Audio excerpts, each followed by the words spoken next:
Things that helped with my sleep anxiety. Number one, removing everything in my room that basically told me what time it was. So, alarm clock, my phone, anything that I could check that made me aware of how much time was passing.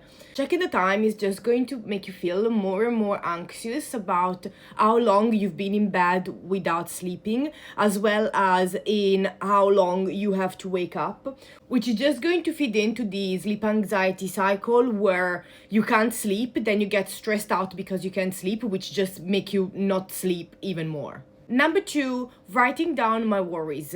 So basically, sometimes the reason why you can't sleep is because you have thoughts going around in your head that are just keeping you up, okay? Problems that you want to solve in the there and now. So what you're gonna do, you're just gonna write down all of these thoughts in a journal or a piece of paper with an idea to come back to them the morning after. In this way, you know that whatever you're worrying about is being accounted for, so you are going to revisit it in the morning and it's not going to bother you at that specific moment, in a way that you just can relax and go to sleep. Number three, don't stay in bed. If you really can't sleep, the best thing that you can do is to just get out of bed and do something. Ideally, avoiding any screens. So, for example, read something boring or clean.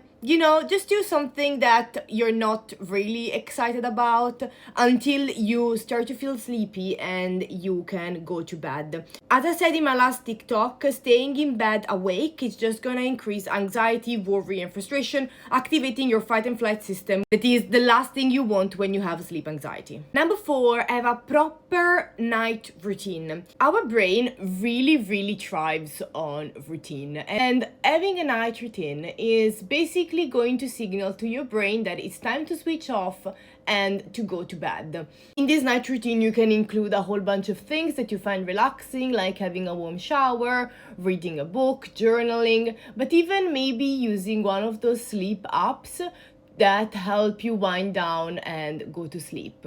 And finally, the last step is exposure therapy.